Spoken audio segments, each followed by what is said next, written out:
Yes, tubaye ikaze mu rubuga rw'imikino makuru twuzaniye ubungubu aturutse mu gihugu cya Tanzania, aho uyu munsi rwose ibintu nubwo byagenze nabi ariko gusa ntago twarenganya abakinnyi bacu. Penalite zigera muri 9 zose twinjije, imwe ikaza kutunanira, ariko gusa ntago twarenganya abakinnyi bacu. Kandi namwe bakunzi ba Gitinyiro, turabizi ko iyi kipe yacu tuyemera cyane, nubwo twatsinzwe nitugacike intege ngo nuko twasubiye inyuma, ngo nuko intsinzi tutayizanye, ahubwo biduhe gukorana umurava ndetse n'ubushake kugira ngo ubutaha iyi kipe yacu tuzabashe kwegukana Sekafa ya 2025. Iyi kipe ya APR FC mumfashe bafana bayo ndetse namwe bakunzi bayo, tubafashe ibere ry'iburyo kugira ngo tute kubatura umujinya, ahubwo tubakirane urugwiro, tunabashimira kubyo bakoze mu mikino yabanjije, dore ko bagiye batsinda ariko uyu munsi bikaba byaje kugorana.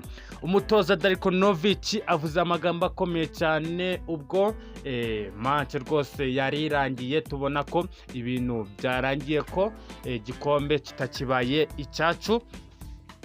Avuze amagambo akomeye cyane, uraza kuyamenya ndetse kandi uraza kumenya n'andi makuru yose ari kuvugwa muri APR dukunda hejuru cyane kabisa. Turakwemera kandi tugufatiye igiburyo. Nubwino TV7 bagizaho amakuru yizewe kandi azira ibihuha mu makuru y'imikino mu kipe mukunda mwese, ikipe imwe rukumbi. Tuzahora tukureberera ikipe ya APR FC. Munyemerere rero twandike munega amatwi mbabwire ubwino tuvanye hariya muri Dar es Salaam.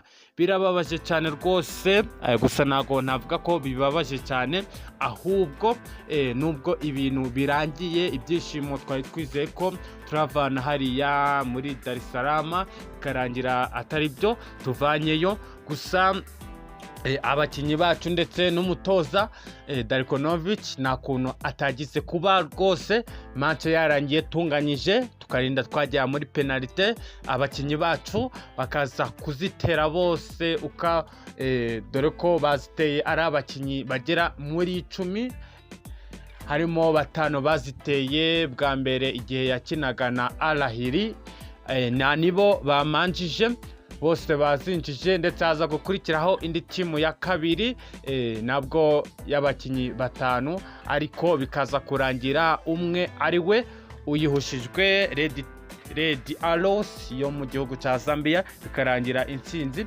iyegukanye.